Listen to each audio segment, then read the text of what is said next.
Bon, je vous propose de commencer. Cette nouvelle session donc, qui est intitulée Jeunes chercheuses, jeunes chercheurs, donc, qui est prévue pour durer 1h30 et qui sera suivie donc, d'une demi-heure de pause. Alors, nous n'aurons le droit d'accéder à la pause que ceux qui seront allés... donc là, vous allez avoir d'abord des exposés entre 3 et 5 minutes de chacun des jeunes qui ont été sélectionnés sur cette session. Et juste après, vous aurez la possibilité d'aller discuter avec eux devant leur poster. Donc la pause ne sera ouverte qu'à ceux qui seront allés au moins devant un poster. Et je vous invite naturellement à jouer le jeu. Cette session est nouvelle.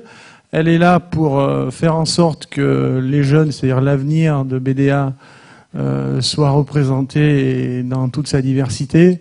Donc je compte sur vous tous pour que ça soit un succès pendant cette session-là qui va être un peu... donc qui est nouvelle, qui va être un peu speedy, mais... et donc après, avec les étudiants devant les posters.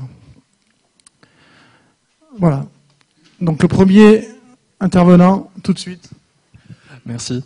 Donc bonjour à tous, je m'appelle Martin Kiré-Gessner, je suis en première année de thèse au laboratoire d'informatique de Grenoble, encadré par Siem Ameryaya et Vincent Leroy, et les travaux que je vais présenter ont en fait été commencés il y a un peu plus d'un an avec Alexandre Termier et Marie-Christine Rousset.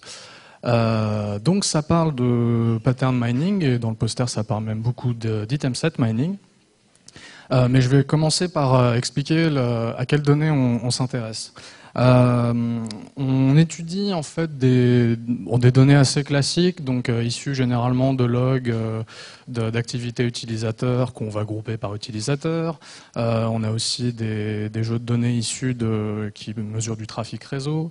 L'exemple que je donne sur le poster, par exemple, donne liste pour 1,2 million d'utilisateurs de Last.fm, un site musical.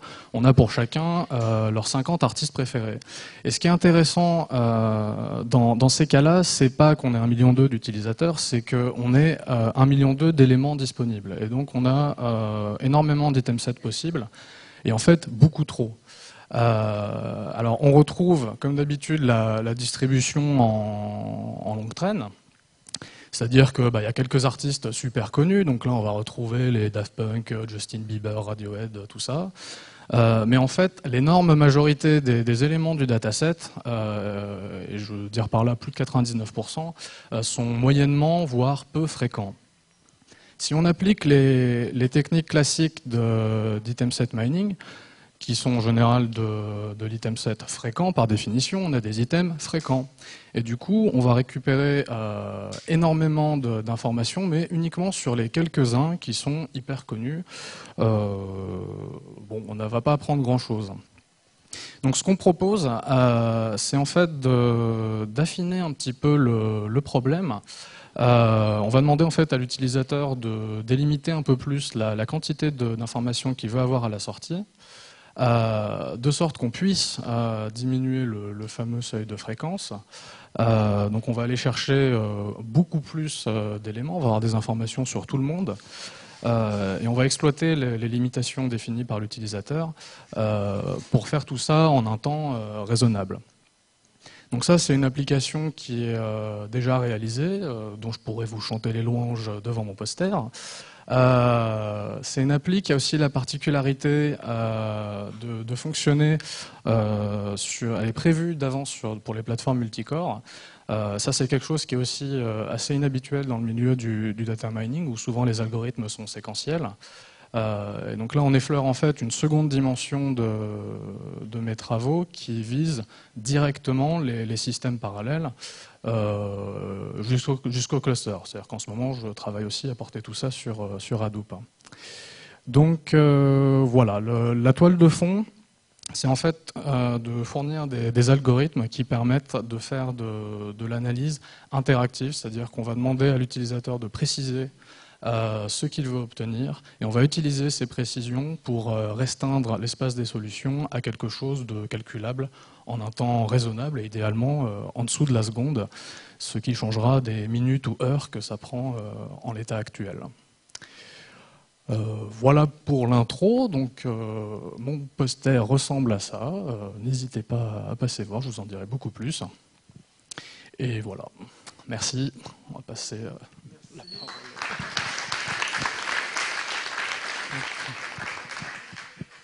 Le deuxième intervenant, c'est Mehdi. Merci. Bonjour à tous. Alors, je suis Mehdi Haddad, je suis doctorant au LERIS. Aujourd'hui, je vais vous présenter mes travaux qui portent sur le contrôle d'accès dans un contexte d'intégration de données. Alors, le contexte d'intégration de données est le suivant. On a un ensemble de sources qui sont hétérogènes et autonomes. On définit un médiateur qui va offrir un point d'entrée unique à un utilisateur. Nous, on va aller au-delà de ça, on va aller au contrôle d'accès, c'est-à-dire si on a plusieurs sources qui chacune définit sa propre politique d'accès, quelle politique doit être utilisée au niveau du médiateur. Et donc, notre problématique est la suivante. On considère en particulier le problème d'inférence. Donc, le problème d'inférence, c'est quoi? C'est quand un utilisateur a la possibilité d'obtenir une information sensible à partir d'autres informations non sensibles. Typiquement, cela peut apparaître quand on combine différentes informations plus des données sémantiques. Nous, on s'intéresse en particulier aux dépendances fonctionnelles. Donc, dans un contexte d'intégration de données, chaque source va définir sa propre politique indépendamment des autres, et du coup, elle ne peut pas prévoir les autres données, les autres contraintes sémantiques qui peuvent apparaître au niveau du médiateur. Et donc, juste propager les politiques sources au médiateur ne va pas être suffisant pour prévenir de tous les accès illicites qui peuvent apparaître. Pour illustrer cela, on a l'exemple suivant. Donc, on considère une association d'informations, deux attributs, numéro de sécurité sociale et diagnostic. Pris indépendamment, chacun de ces deux attributs n'est pas sensible. Si on a la liste de tous les patients qui sont dans un hôpital, l'information n'est pas sensible. Si on a la liste de tous les diagnostics qui ont été effectués dans un hôpital, l'information n'est pas sensible non plus. Mais si on a les deux ensemble, le numéro de sécurité sociale, c'est-à-dire le patient et le diagnostic qui a été effectué, cette information, elle est sensible. Donc on va dire qu'une première source ne veut pas que cette association soit confidentielle. Donc par contre, dans un contexte d'intégration, on a plusieurs sources. Et du coup, un utilisateur malveillant peut ramener une partie d'informations de différentes sources. Par exemple, ici, il va ramener numéro de sécurité sociale d'une source avec d'autres attributs, diagnostic d'une troisième source avec d'autres attributs. Les autres attributs vont être les mêmes. Il pourra réaliser une jointure. Et si jamais on a une contrainte sémantique qui se traduit par la dépendance fonctionnelle suivante, alors il pourra reconstituer l'association entre le numéro de sécurité sociale et le diagnostic, et donc il ne va pas respecter la politique de la première source au niveau du médiateur. Donc nos objectifs sont les suivants. On veut définir une politique pour les médiateurs. On veut que cette politique préserve les politiques des sources, c'est-à-dire si jamais un accès était interdit au niveau des sources, si le numéro de sécurité sociale associé au diagnostic était interdit au niveau des sources, il faut qu'il le reste au niveau du médiateur, même par des accès indirects. Et on veut éviter effectivement les accès indirects qui se traduisent par de l'inférence. Donc notre méthodologie est la suivante.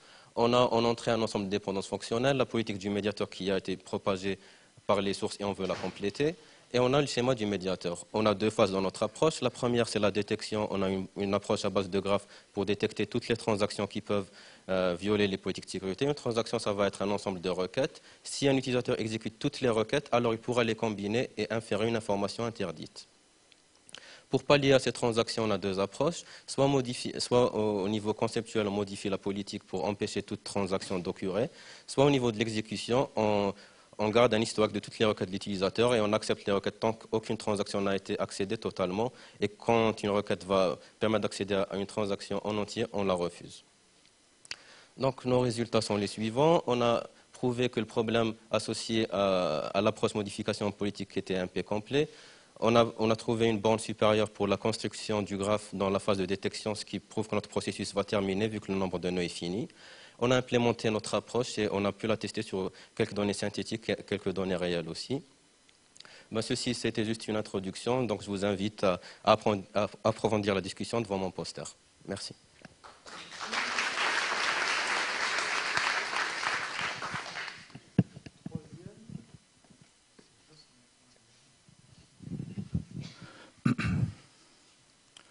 Donc bonjour à tous. Alors je m'appelle Jocelyn de Goër. Je suis informaticien dans l'unité de recherche en épidémiologie animale à l'INRA de Clermont-Ferrand et aussi en parallèle doctorant en 2e année au LIMOS.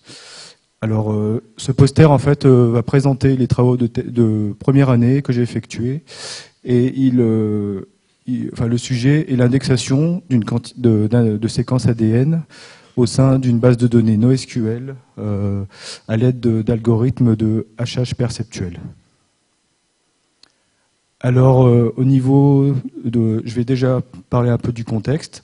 Donc, alors, à la base, l'une des composantes principales de la bioinformatique et de la biologie moléculaire en général est le séquençage en fait de l'ADN. Donc, le séquençage de l'ADN, c'est une technique qui vise à lire une molécule d'ADN base par base, nucléotide après nucléotide. Et donc, cette première si on regarde un petit peu l'historique, en fait, la première opération de séquençage a été réalisée en 1977 avec le séquençage d'un virus et qui avait une taille de 5386 nucléotides. Alors par convention, en fait, on va dire qu'une paire de bases est encodée au format numérique, une paire de bases égale un octet. Ensuite, dans les années 2000 à 2005, on a vu ce qu'on appelle l'apparition des séquenceurs dits de 2e génération, avec un débit beaucoup plus élevé. Et donc, on arrive aujourd'hui à des débits qui sont de l'ordre à peu près en moyenne pour un séquenceur de 80 gigas paires de bases. Donc, on constate une augmentation considérable du nombre de données générées. Ensuite, après, on s'attend dans les années 2015, à partir de 2015, d'avoir la 3e génération de séquenceurs à haut débit, et donc il va augmenter encore les flux de données, c'est-à-dire qu'on passerait à 500 gigapaires de base à l'heure, et on va aussi voir l'émergence de petits séquenceurs ADN portatifs d'ici aussi quelques années qui sont encore en prototype, mais qui vont arriver. Ensuite, avec cette évolution des techniques, on a aussi la diminution du coût du séquençage. Donc on passe pour 1 million de paires de bases. En 2000, on passe de $10 000 à, en 2012, 10 cents. Donc c'est vraiment une diminution impressionnante des coûts. Alors du coup, cette arrivée de données massives va entraîner la mise au point de nouveaux algorithmes pour gérer et traiter, comparer cette masse de données, et aussi va poser des questions au niveau de l'organisation des données et du stockage. Donc en fait là, les deux tableaux ci-dessous, j'ai représenté en fait des tailles de génome face au support de stockage classique. Donc on a par exemple, si on prend le virus de la grippe, on voit que c'est un virus qui a un génome relativement petit. Par contre, si on passe à Ixodes ricinus, qui est une tique, on voit qu'elle a un génome par individu d'une taille de 2 gigas. Pour un être humain, c'est 3,2 gigas. Ensuite, le blé, 17 gigas. Pour une fleur qui a un génome un peu plus grand de 250 gigas, qui s'appelle Paris japonica. Et l'organisme actuellement qui aurait le génome le plus dense serait une amibe avec 600 gigas. Donc on comprend vite en fait l'accroissement de données si on se mettait à séquencer une population de chacune de ces espèces. Alors du coup, mon poster présente une méthode en fait d'indexation de ces séquences ADN via ce qu'on appelle des algorithmes du hachage perceptuel. Donc le hachage perceptuel, en fait, c'est la création d'un identifiant unique, donc un hash. Et la principale différence avec des hashes cryptographiques de type comme les hashes MD5 est que entre deux hashes perceptuels, en fait, on a une idée de distance. En fait, il n'y a pas d'effet avalanche, ce qui fait que on peut relativement comparer en fait la similarité entre deux hashes. Enfin, avoir une idée avoir un certain indice de similarité. Ensuite, du coup, je vais décrire aussi, ce poster décrit aussi le modèle de stockage en fait de ces données qui sont stockées dans une base de données NoSQL de type Redis et qui a la particularité, on l'a choisi parce qu'elle a la particularité d'être stockée en mémoire vive de la machine, ce qui accélère aussi considérablement en fait les temps d'interrogation et d'insertion des différents H. Voilà, donc l'objectif, en fait, au final, c'est de mettre au point un système permettant, pour une séquence ADN, pour une séquence ADN candidate, de pouvoir déterminer le génome de référence auquel elle peut s'apparenter. Voilà, donc n'hésitez pas à venir me voir si vous voulez plus de précision. Merci.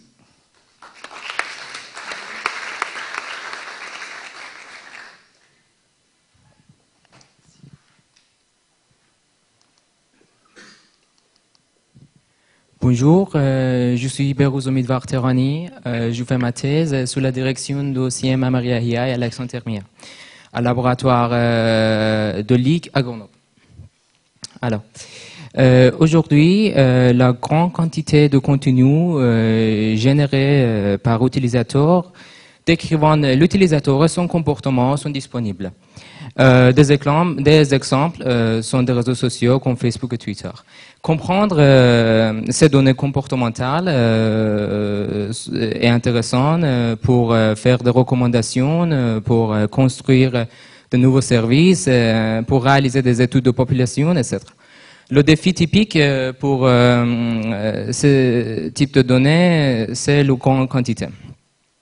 Et la solution classique pour ce défi est les méthodes de groupement. Le principe de ces méthodes, c'est de grouper des utilisateurs ayant une certaine similarité entre eux et fournir une description informative pour ces groupes si c'est possible. Par exemple, tous les élèves masculins se rejoignent en même communauté et c'est le résultat typique des méthodes clustering ou community detection.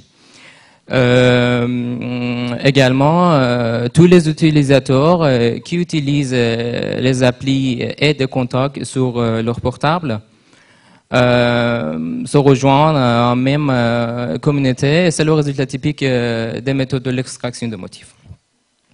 Il y a certaines limites concernant ces méthodes de groupement de base. Tout d'abord, la taille de sortie de ces méthodes sont souvent énormes. Deuxièmement, la description fournie pour chaque groupe sont souvent très longues. Et au-delà des concerns de la taille, chaque méthode de groupement fonctionne sur un seul espace, soit l'espace des items, soit l'espace des utilisateurs. On a deux propositions différentes comme des solutions pour des défis mentionnés. D'abord, on considère domain knowledge en forme de taxonomie comme une occasion pour faire des groupes plus compacts, pour s'attaquer le problème de la taille. Et après, deuxièmement, on intègre des communautés, des patterns pour s'attaquer le problème de séparation des espèces dans un cadre de l'exploitation interactive qui donne un nombre limite des options pour chaque groupe entré dans un laps de temps limite. Vous êtes invité de venir visiter mon poster pour plus de détails sur les propositions mentionnées. Merci.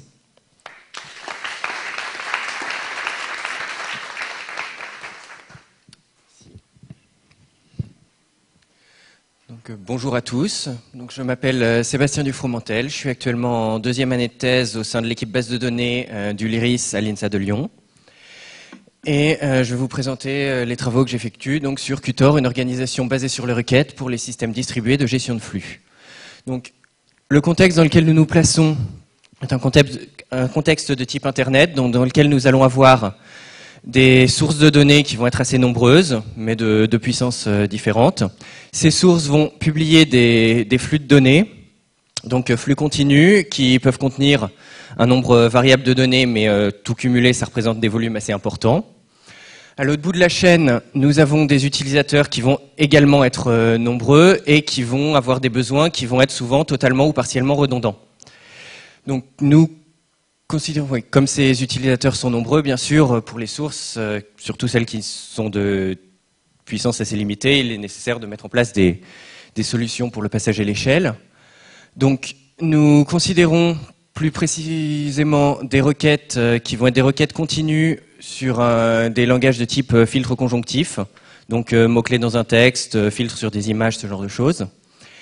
Et il y a besoin d'organiser le réseau. Donc notre problématique, plus spécifiquement, est de trouver une organisation qui soit efficace et ouverte et qui s'appuie sur les ressources des participants tout en respectant leurs intérêts. Pour détailler un peu plus cette problématique, donc nous voulons un système qui soit ouvert. Donc bien sûr, ça veut dire pas de boîte noire, il faut qu'on puisse savoir ce qui se passe dans le système. Mais également, il nous semble important que le système n'est pas un intervenant qui va récupérer toutes les requêtes et tout traiter, mais que voilà, il n'y ait pas de monopole sur l'accès aux requêtes. Évidemment, il faut également une organisation qui soit efficace, donc ça veut dire des coûts de traitement et de diffusion qui soient acceptables pour l'ensemble des participants. Et puis, ça demande aussi que quand un nouvel utilisateur arrive, par exemple, il n'y ait pas besoin de communiquer avec tout le monde dans le système et de réorganiser tout le système, mais il faut que l'impact des arrivées et des départs soit localisé.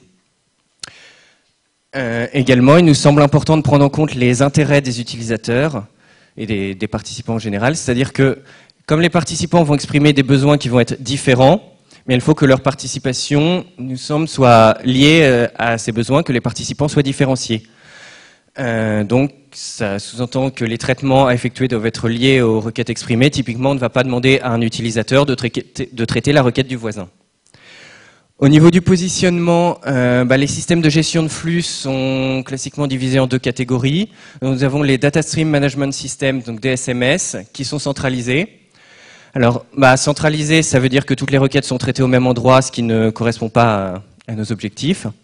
L'autre catégorie, ce sont les Distributed Stream Processing Systems, donc DSPS, qui, comme leur nom l'indique, sont distribués, mais tous les exemples de DSPS que nous avons trouvés jusque-là dans la littérature reposent sur des traitements en grille ou en cluster, c'est-à-dire que tous les participants sont indifférenciés, ce qui ne correspond pas non plus à nos objectifs. Donc, maintenant, pour détailler un peu plus spécifiquement notre approche, donc nous envisageons un système participatif d'utilisateurs, c'est-à-dire que ce sont les utilisateurs qui traitent leurs requêtes et qui ensuite rediffusent leurs résultats pour éviter les traitements redondants. Il nous semble important de baser l'organisation sur l'analyse des requêtes, c'est-à-dire qu'en analysant les requêtes, on peut mettre en lumière des relations entre elles qui permettent d'organiser les liens entre les différents participants. Et puis, comme il va y avoir des redondances entre les besoins, certains participants vont s'intéresser aux mêmes résultats. Et donc ceux-là, nous considérons qu'ils doivent pouvoir collaborer afin de se répartir les charges. J'en ai terminé pour cette présentation. Maintenant, si vous avez des questions, je vous invite à venir voir mon poster et j'y répondrai avec plaisir.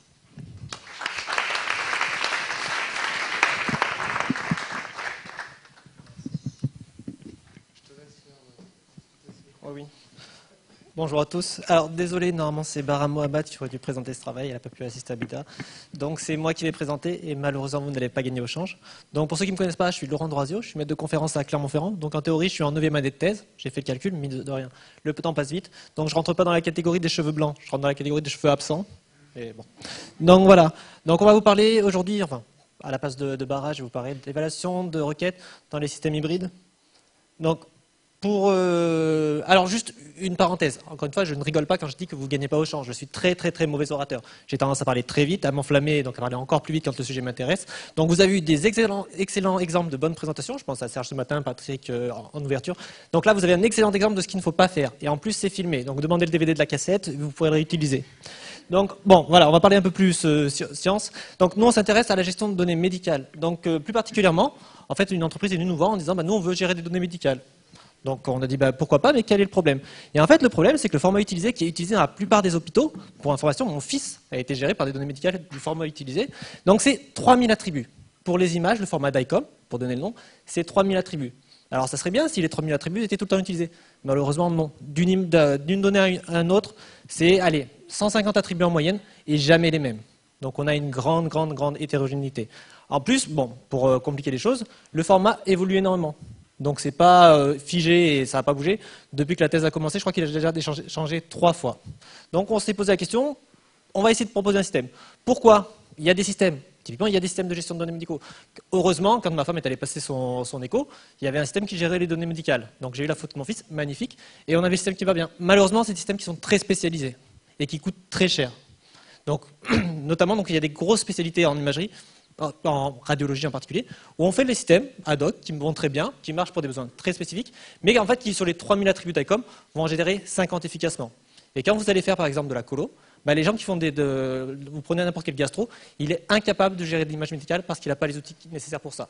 Donc on a essayé de prendre un peu de la hauteur et dire bah, comment on peut gérer ça efficacement. Donc on s'est attaqué à ce problème des données d'ICOM en se disant bah, allez, le problème c'est s'occuper de cette hétérogénéité, faire en sorte que ce soit évolutif et surtout fournir de l'expressivité. Parce que fournir un système, c'est bien. Si au final le médecin ne peut poser que 2 requêtes, j'exagère, ça ne sert pas à grand chose. Nous, ce qu'on veut, c'est après pouvoir exploiter ces données, aller plus loin que simplement je retrouve mes données patients et après éventuellement les exploiter pour de la recherche pour le cancer ou ce genre de choses. Donc, alors, là, je prends un exemple un peu général avec une table, avec tant d'attributs. Vous pouvez remplacer A1, A2, A3 par des données patients. Par exemple, A1, ça va être le nom du patient, A2, ça va être le prénom, et ainsi de suite. D'accord? Donc, dans cette table-là, on a les attributs A1, A5 et A6, A12 qui sont fréquemment utilisés ensemble. On a les attributs A13, A14, A15 qui sont utilisés pour faire de l'analyse. Et on a la particularité des attributs A13, A30 qui ont souvent des valeurs absentes. La question, c'est qu'est-ce que j'utilise comme système de gestion de données? Est-ce que je fais des lignes? Mais dans ce cas-là, quand je vais devoir reconstruire quand je vais faire de l'analyse, bah, ça peut être relativement coûteux. Et je peux avoir beaucoup de valeurs nulles. Qui dit valeur nulle dit malheureusement espace de stockage utilisé inutilement. Ou alors, je peux prendre un système orienté ligne. Mais dans ce cas-là, quand je vais reconstruire mon fichier d'ICOM, imaginons par exemple que j'ai 3 ordres d'attributs, bah, la jointure, je vais la payer très très cher. Donc, on s'est dit, on va essayer de faire une approche relativement simpliste, en prenant la table et en la décomposant, en mettant une partie sur un système orienté ligne, une partie sur un système orienté colonne. Alors, dans le cadre des données médicales, c'est très simple. Donc ça, on peut dire dans ce contexte-là, pas un problème. C'est une approche simple, voire simpliste. On sait quels sont les attributs qui sont utilisés ensemble. On peut les mettre dans la partie ligne. On sait quels sont les attributs qui sont plutôt rares, sur lesquels on va faire de l'analyse. On peut mettre dans la partie colonne. Par contre, si vous vous amusez, il y a d'autres contextes où cette approche pourrait être utilisée, ou par contre, se pose le problème de où je mets mes données. Et là, ça dépend vraiment de l'application. Si en plus elle est dynamique, c'est d'autant plus intéressant à utiliser. Bon, par contre, Bara a été un peu vache, parce que ça, c'est de la proposition, mais elle a décidé de ne pas vous la montrer. Elle a dit, s'ils sont intéressés, ils viennent voir le poster. Donc, en gros, nous, ce qui nous intéresse, c'est maintenant qu'on a cette approche hybride, comment on évalue les requêtes dessus. Donc, je vous invite à venir en discuter près du poster. Et un peu plus loin, si vous voulez en discuter près de la plage, il y aura un workshop organisé à Bali sur les thématiques. Donc, vous voyez le col. Merci à tous.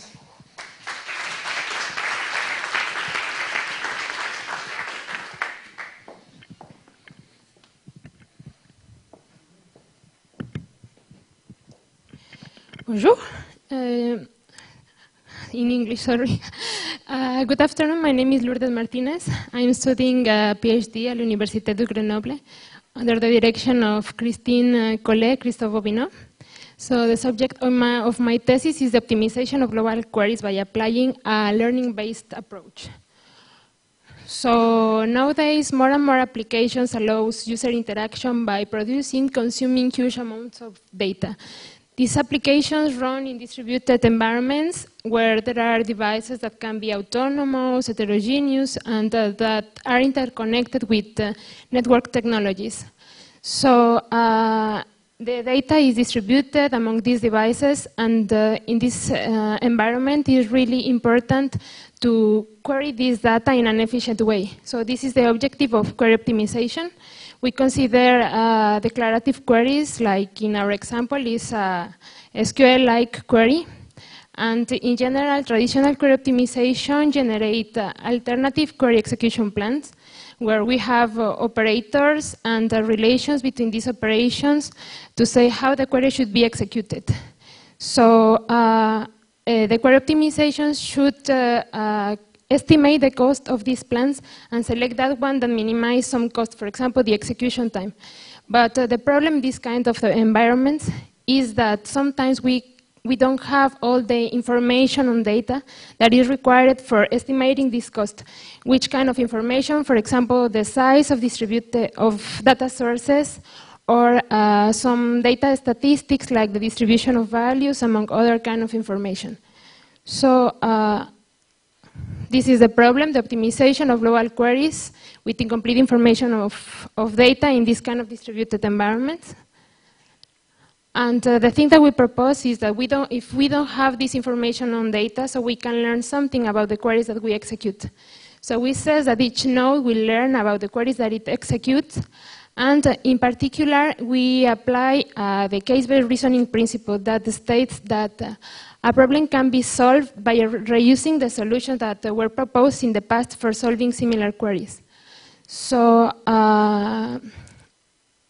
so here we will reuse the query execution plans for solving similar queries, and the way to evaluate these plans is by monitoring the computational resources that they consume during their execution. So, we will store this information, the query, the plan, and the measures about the computational resources consumed by the plan in a query case, and these query cases are stored in a case base. Each node will have case bases that are independent, and this knowledge is different for each node, of course, because they participate for the execution of different queries.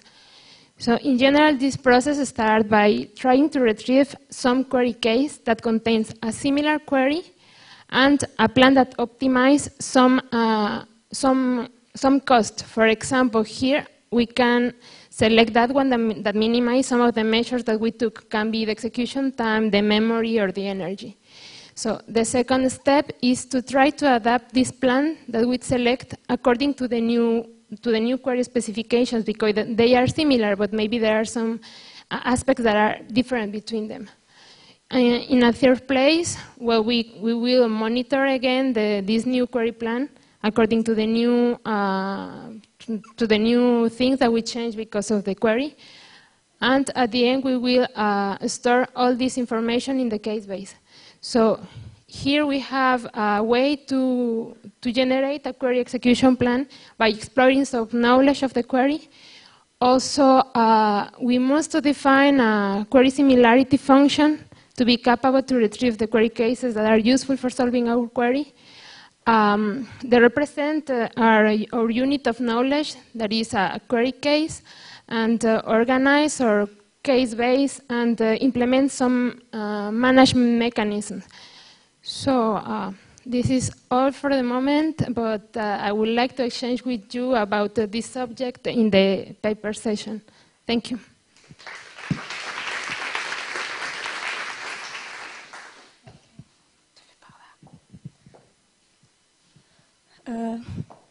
Hi, also I will present in English. So my name is Gani, a PhD student. My supervisor are Ikram Ammous and Florence Tedes. Here I will present my work, An Approach for Social Interest Detection. I will begin with the context of my work, which is the social network environment. The social network are characterized with the huge amount of data presented in them. So we can find many different type of data, like web page, video, image, and so on. We can find also social annotation provided by the user, which express their opinion about research. And finally, we can find information about the users and their relation with other users or their neighbor. As a consequence, in this huge data, we can the user is confronted or is disoriented while accessing his own space. So, as a classic solution, which may be adapted, which may be applied in social context, is the adaptation by recommendation technique. So, in order to achieve a right-based recommendation, we should first show or detect their accurate need and especially their accurate interest. So the problem is what information we will analyze and how we will analyze it in order to achieve our goal. So our work is based on two main hypotheses. The first one is already proven in our team. So the neighbors provide an information that reflects the user's interest. So we will analyze the social environment of the user in order to achieve our goal.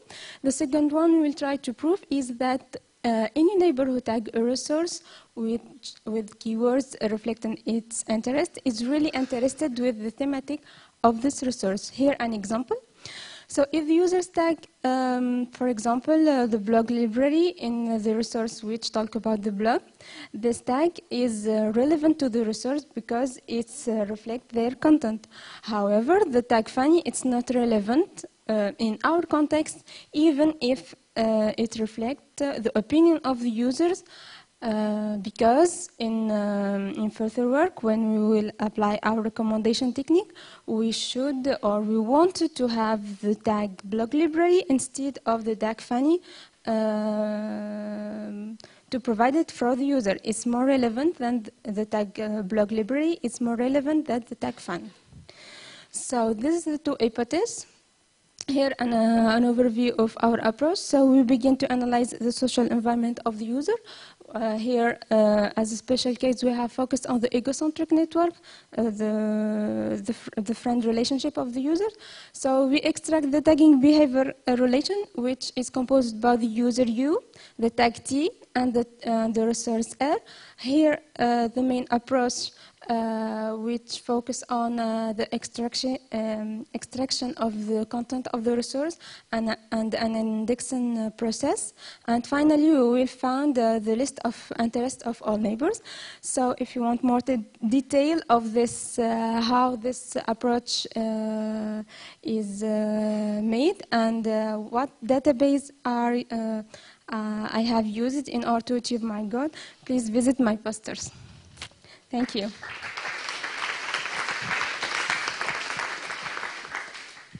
Bonjour à tous, Vincent Martin. Je suis en deuxième année de thèse sous la responsabilité d'Emmanuel Bruno et d'Elisabeth Murizasco. J'ai un financement CIF, donc j'ai aussi un pied dans le monde industriel et où je travaille dans la société Coexcel située à Toulon dans le domaine de la veille technologique. Le laboratoire auquel je suis rattaché, le L6, qui est aussi à Toulon.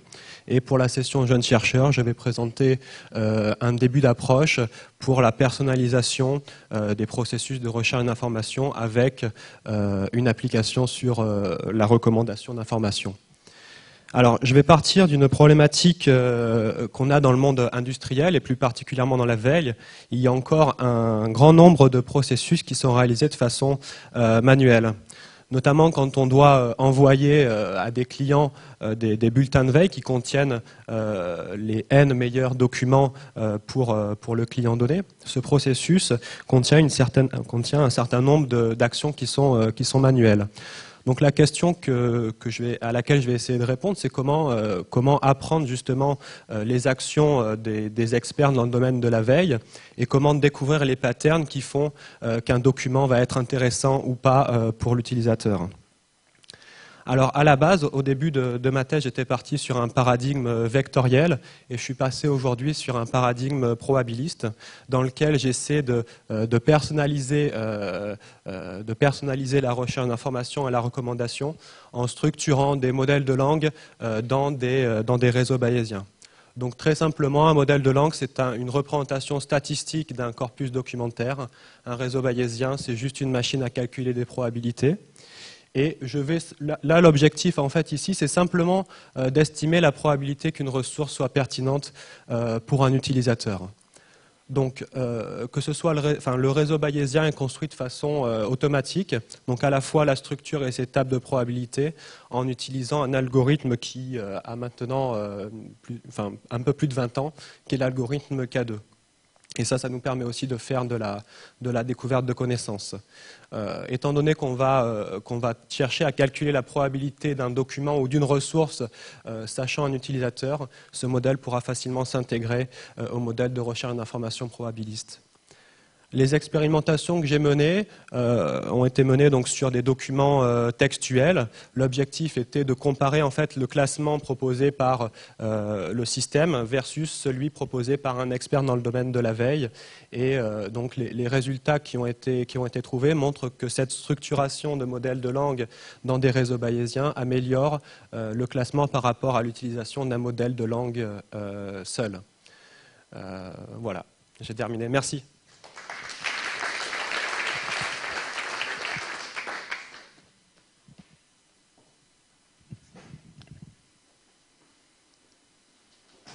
Donc bonsoir tout le monde, je suis Orléans et Panjamen, étudiant en fin de première année de thèse sous la direction de Christine Collet et Genova Vargas-Solar. Donc mes travaux portent sur le traitement, la composition et la notification des flux d'événements. Il est réalisé dans le cadre du projet SOGRID, projet dans lequel l'objectif principal est de faire converger le réseau électrique existant vers un réseau électrique beaucoup plus intelligent, un smart grid. Cette intelligence sera due à l'intégration dans le système électrique des composants informatiques, réseaux de télécommunications. Donc, typiquement, on aura des capteurs, des compteurs intelligents qui au final vont permettre d'avoir une vue agrégée de l'état des infrastructures et de la consommation électrique des utilisateurs. Donc, tout cela, en procédant ici, en intégrant tous ces éléments dans le système électrique, on obtient un système hautement distribué et qu'il faut observer et pouvoir monitorer. Observer et monitorer, donc ça demande de pouvoir observer les événements qui seront générés par les différents éléments du système, donc par les capteurs, par les compteurs intelligents, par les concentrateurs, etc. Et de cette observation, être capable de notifier les situations intéressantes afin que le système puisse être automatiquement ou manuellement contrôlé, donc par des processus réactifs de prise de décision. Et donc les éléments intéressants ici sont des événements donc, qui pourront être des événements simples, donc comme les événements simples donc directement produits par les sources, ou des événements complexes, donc des événements composés, qui sont des événements de haut niveau, qui sont construits à partir d'événements de bas niveau dans des événements simples. Par exemple, un événement complexe pourra être de détecter, par exemple, que bon, voilà, on a un utilisateur, on a un événement ouverture de capot qui est suivi dans un intervalle de 2 minutes d'un événement bas de voltage dans une mauvaise tension sur le même emplacement. Et ça pourrait par exemple prédire un utilisateur qui essaie de jouer au malin, en fait, essaie de modifier son petit compteur. Donc voilà, être capable de notifier de telles situations, bon, évidemment c'est un peu complexe. Donc ceci justifie en fait la demande d'infrastructures dédiées à la gestion des événements dans de tels contextes. Donc ces infrastructures devront composer et notifier les flux d'événements d'une façon continuelle parce que les événements sont produits en continu, d'une façon distribuée parce qu'il ne serait pas efficace de procéder en centralisé, étant donné que l'infrastructure est elle-même distribuée. Et en fonction des caractéristiques de l'environnement, on a vu que l'environnement était composé de différents types, dont les capteurs, les compteurs intelligents, et tout ça. Donc il faut pouvoir être capable de faire du calcul en prenant en compte les caractéristiques de ces équipements-là. Et aussi un point important, c'est ce qui a trait à la qualité des services, dans ce type de contexte. Parlant de qualité de service, on a une pensée pour la consommation de mémoire sur les équipements, l'occupation du réseau, parce que ce n'est pas la seule application qui sera déployée sur le réseau. On n'a pas des types de réseaux très efficaces. Donc aussi par rapport à la notification des événements, parce que les événements n'ont pas la priorité des événements, parce qu'ils n'ont pas toutes la même priorité. Il faut pouvoir être capable de notifier certains événements avant d'autres. Et la latence à la notification, par exemple ici, je dis pouvoir être capable de notifier certains événements dans une certaine fenêtre de temps, afin qu'on puisse réagir assez rapidement. Donc, si vous voulez, pour une façon de résumer tout ça, la question qu'on se pose dans le cadre de ma thèse, c'est au final comment organiser l'infrastructure de gestion des événements distribués de façon à fournir le meilleur traitement des événements en prenant en compte donc les critères de qualité, les contraintes de qualité de service qui seront spécifiées par les applications. Donc si vous voulez savoir tout ce que je sais sur le sujet, et si vous pourrez aussi m'en dire plus, je vous attendrai à côté de mon poster tout à l'heure. Merci.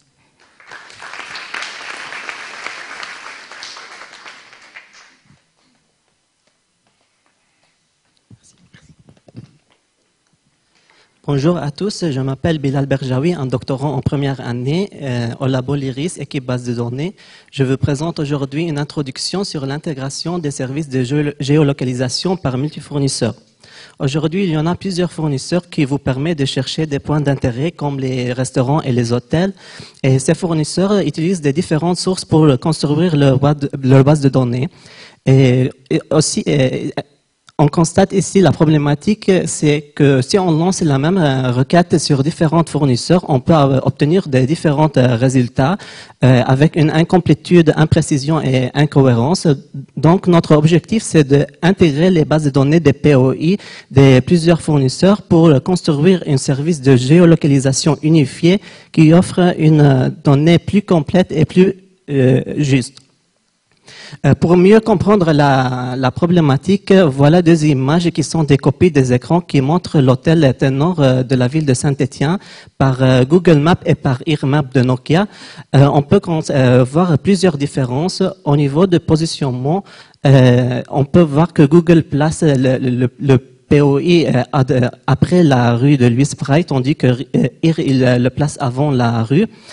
C'est du côté spatial, du côté sémantique, les noms des attributs et les structures de schéma peuvent être différentes, ainsi que les symboles, les couleurs et les légendes peuvent être différentes, et surtout les valeurs qui peuvent être différentes et manquantes chez un des fournisseurs. Pour cela, la problématique consiste à détecter et intégrer les POI homologues en se basant sur les données sémantiques et spatiales à la fois. Donc, il faut prendre en considération les deux en même temps. Et puis, de visualiser les POI intégrés et de représenter l'incertitude, parce qu'on pense qu'après l'intégration, on va obtenir une telle mesure de l'incertitude des données intégrées par rapport aux données originaux, toujours au niveau sémantique et spatial. Les spécificités de cette intégration sont la dynamicité, parce que les données, les modèles et les concepts de chaque fournisseur peuvent être modifiés n'importe quand.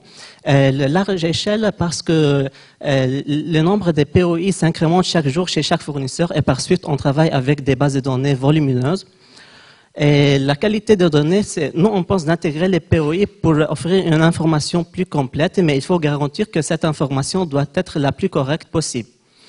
Donc, la proposition générale pour résoudre cette problématique, c'est d'adapter les règles classiques d'intégration des bases de données en considérant les données spatiales et notamment les coordonnées géographiques comme les latitudes et les longitudes. On sait qu'on peut faire l'intégration en utilisant le schema matching et entity matching, mais il faut aussi utiliser les mesures de similarité des points géographiques.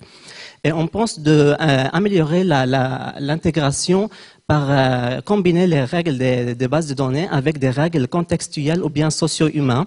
Par exemple, on sait que les restaurants asiatiques sont souvent regroupés ensemble. Ce genre de règles peuvent nous aider de prendre la décision, si on a deux positions pour le même POI, de choisir laquelle qui est plus vraie. Et finalement, de choisir, de trouver le meilleur scénario pour visualiser les POI intégrés d'une manière interactive. Il faut afficher les données intégrées et aussi les données originaux pour que l'utilisateur puisse faire une comparaison et de représenter l'incertitude surtout et donner le choix aux utilisateurs de signaler si un POI est mal placé ou non. Pour plus d'informations, n'hésitez pas à venir me voir au poster. Merci.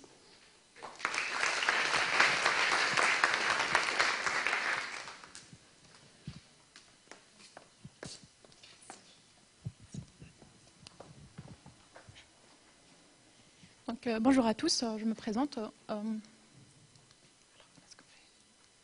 Je suis Salma Bouharar, je suis en fin de première année de thèse. Je travaille avec M. Ladiel Bellatrèche et Stéphane Jean au laboratoire d'informatique et d'automatique pour les systèmes à Lancement à Poitiers. Et on s'intéresse à l'exploitation des ontologies dans le processus de conception des systèmes de stockage des données, d'une manière générale. En fait, la problématique qui sous-tend notre recherche, c'est qu'après avoir analysé le cycle de développement des systèmes de stockage des données, on s'est aperçu qu'il existe une hétérogénéité accrue en termes de choix dans toutes les phases de cycle de développement des systèmes de stockage de données. Notamment, il existe différents modèles conceptuels, entre autres UML, entité-relation, Meurice, etc. Et leur degré d'expressivité des corrélations qui puissent exister entre les concepts et les propriétés. Et les différents modèles logiques relationnels, key-value, star schema, etc. et leur degré de normalisation aussi. Aussi les différents modèles physiques, les modèles relationnels, objets relationnels, syst, colon store, etc. Et aussi les différents modèles de déploiement, flash, cloud, database, cluster, etc. Donc la deuxième remarque qu'on a pu remarquer aussi concernant le cycle de développement de ces systèmes, qu'il y a le fait que l'interaction entre ces différentes phases est peu prise en compte. C'est-à-dire si on s'intéresse à une phase donnée, on suppose que les phases d'avant sont figées. Et là, il y a un risque, on peut perdre beaucoup d'efficacité en ce qui concerne la prise des décisions et des choix par la suite. Donc les questions qu'on se pose, c'est que comment on choisit parmi toutes ces possibilités, tout en essayant de garder l'interaction entre ces différentes phases, et peut-on modéliser dès le départ, c'est-à-dire dès le modèle conceptuel, tout ce qui est nécessaire et qui va nous aider à prendre les bonnes décisions et les bons choix. Donc, qui dit plusieurs alternatives dit une simulation à faire. Donc, on s'est dit qu'on va simuler toutes les alternatives et pour diminuer et restreindre le nombre d'alternatives qu'on a, on se base sur les corrélations. Alors, on veut dire quoi par corrélation? C'est les différentes relations qui existent entre les concepts propriétés, comme les dépendances fonctionnelles, les contraintes d'intégrité, la relation de spécialisation, généralisation, etc. Et heureusement pour nous, ces corrélations, on peut les stocker dans le modèle conceptuel grâce aux ontologies qui possèdent un langage formel pour ce faire. Donc, si on prend un exemple pour notre étude, on se place dans le contexte des data warehouse. Les corrélations qu'on peut exploiter dans ce contexte, c'est les hiérarchies qui puissent exister entre les propriétés, type city, region, town, etc. Et puis, sur la base de ces corrélations, on génère les différents modèles logiques qui puissent exister, le star schema, le snowflake, par normalisation des tables de dimension. Et une fois c'est fait, on a proposé un modèle de coût générique qui, à son tour, se base sur les dépendances fonctionnelles et multifonctionnelles entre ces hiérarchies. Et on a fait les simulations pour évaluer les différents modèles logiques. Et on finit par choisir le modèle le plus adéquat pour notre étude. Voilà.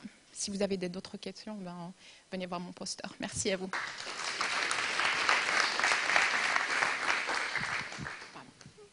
Bon, merci à tous les exposants et exposantes. Donc maintenant, je vous invite à aller visiter les posters de tous ces jeunes qui se trouvent au premier étage. Donc la sortie par le bas est interdite. Et il y aura la pause en même temps. Et il y aura la pause dans une demi-heure. Donc on a une demi-heure dans la salle des posters. Parfait. Donc on a 1 heure là. 1 heure devant nous. Merci.